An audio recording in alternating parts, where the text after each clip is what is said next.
Today, we're going to talk about 2 ways to hook and keep your audience. And if you do these effectively, you're going to be able to grab your audience right off the bat and keep them with you through your whole story. But if you don't, you're going to risk disconnecting with your audience and losing them. And these apply to any kind of story that you're telling. Doesn't matter how big or how small. So screenplay, novel, short story, ad, commercial, billboard, poster, doesn't matter. You need to use these. Thank you for subscribing, for liking, all that fun stuff. I really do appreciate it. And it also helps the YouTube algorithm so other people can find this channel. So I really do appreciate it. Let's jump in.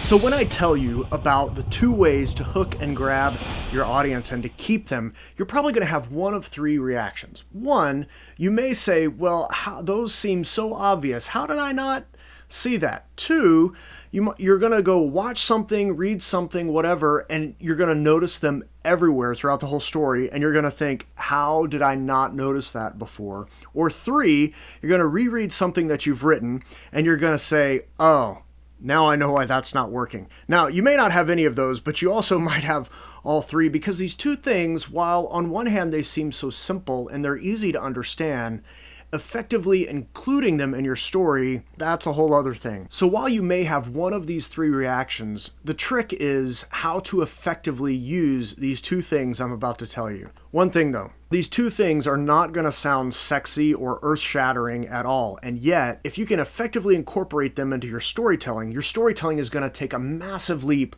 forward in its effectiveness. The 2 things, you ready? Here we go. Hope and fear. That's it. Hope and fear. Now, you probably are saying to yourself, wait, I know what hope and fear is. I know what it means to be hopeful. I know what it means to be fearful.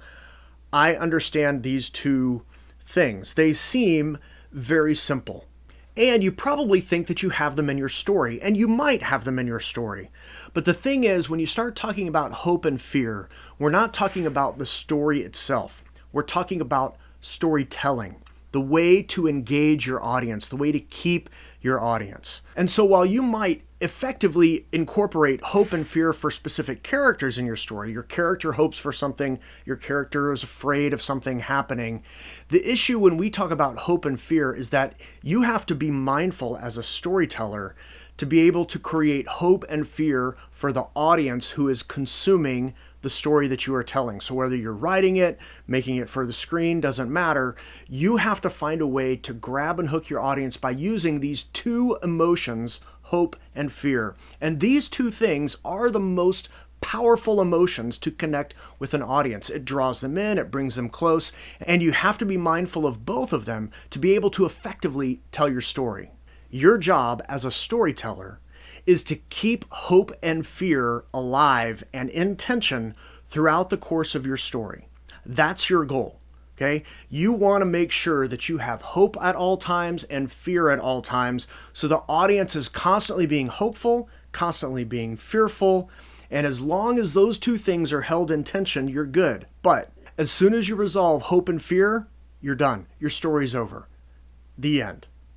Think of it like this. It's 2 sides of a coin, okay? And we don't have a 2-headed coin, okay? We've got 2 sides of a coin. On one side is hope and on one side is fear. So just like if you were flipping a coin calling heads or tails, while that is in the air, we're engaged with what's happening. But as soon as it lands and we see, oh, it's heads or oh, it's tails, well, now we know, right? There's no more tension. Okay, but as long as that coin is flipping, as long as it's spinning, we're good. So what your job as a storyteller is to keep flipping a coin. Okay, so is it hope or is it fear? Boom, hope or fear, boom. But this is the trap that a lot of beginning storytellers make, is they think, oh, I just keep flipping a coin over and over, one here, one here, one here. But what happens then is you are constantly restarting your story. You're having to re-engage your audience and re-hook them with elements of hope and fear. Ideally, what you would do is this.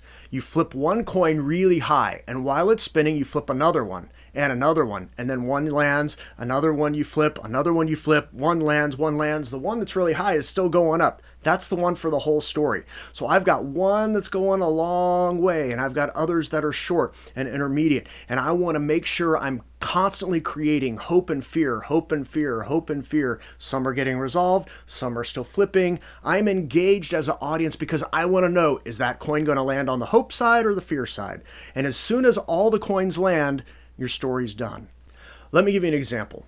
Insurance commercials. We've seen them. We've seen all the crazy scenarios that they come up with, right? And here's the thing. As we watch this commercial, we, the audience, are made to feel hope and fear. We're made to feel hope because if we have that insurance provider, we know that should this crazy thing happen, we're going to be covered. But we should also be a little fearful because if this crazy thing happens and we don't have that insurance company, well, is your insurance company really going to cover this crazy thing that can happen? Okay, so let's talk about 3 ways that we can effectively use and incorporate hope and fear into our stories. First, introduce it early. Introduce hope and fear early. Now, here's the thing with stories. We don't really care about plot. It's necessary, but as an audience, we don't really care about it. That's not why we're watching the story. We are watching or reading the story because we care about the characters. So your task as a storyteller is to give your audience something as soon as you can to help them hope or fear about something for your character. Get a coin flipped in the air as soon as you can. So all of a sudden we're already in tension about this hope and fear. What's going to be? Now it may just be a short thing to get our attention, and then you're going to flip a longer one here in a minute to carry us through the whole story, but you've got to grab us right away. Okay? The way to grab us is to introduce hope and fear. Make us as the audience hope for something for the character, be afraid of something for the character. But your job as a storyteller, get us to care about the character initially by pulling us in using hope and fear. So that's number 1, introduce it early. Number 2, and I've hinted at this already, stack and sustain hope and fear.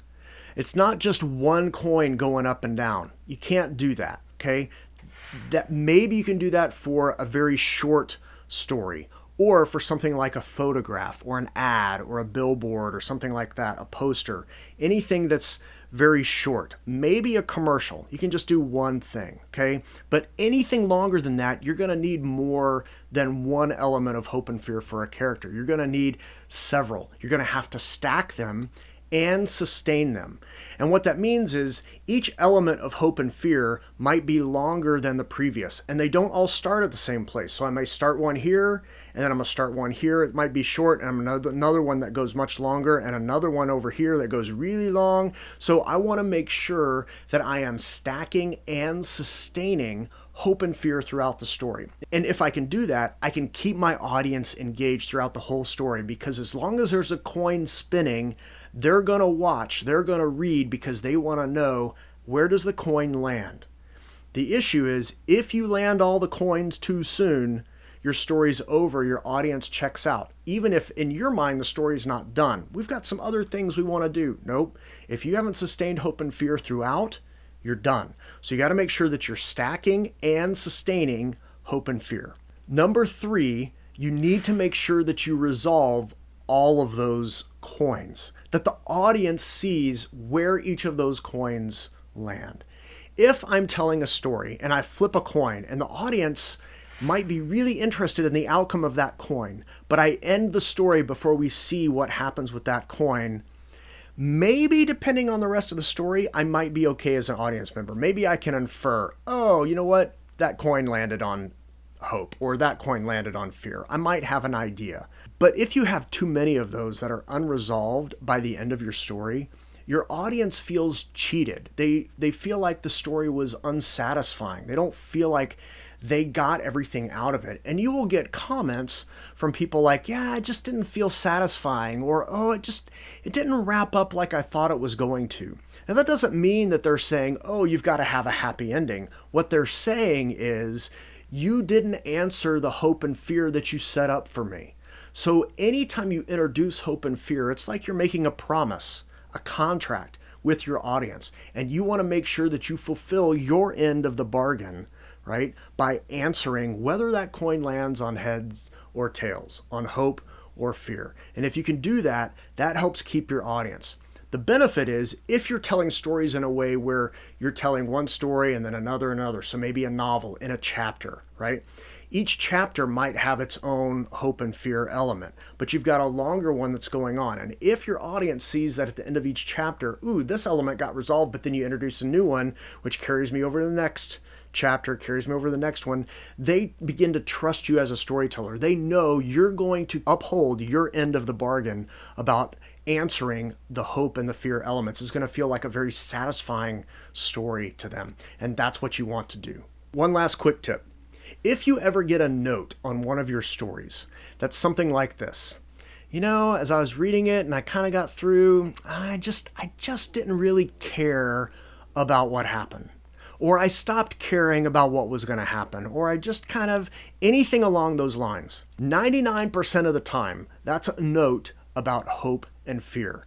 If they're giving you that note, that means you don't have enough coins in the air. People stop caring, or your coins are all landing and they know what's going on. And so it's like, well, I don't have any tension. There's no hope and fear going on. So I kind of don't care anymore. So if you're getting that note, that's probably a hope and fear element as it relates to the audience. Now, again, this is not about your characters having hope or being afraid of something that's going to happen. Of course, you have to include that. When we talk about hope and fear, we're talking about the storytelling part of it, which is the audience engagement part. And you want to make sure that you are engaging your audience in a way that keeps them hooked, that keeps them grabbed throughout the whole of your story. So, introduce it early, stack and sustain, and then make sure that you're answering all of those hope and fear coins so the audience feels like they got a satisfying story. Hopefully this has been helpful to you. If it has, please like, subscribe, bell, all those things. Really do appreciate it. Otherwise, happy writing. And if you're going to tell a story that matters. See you later.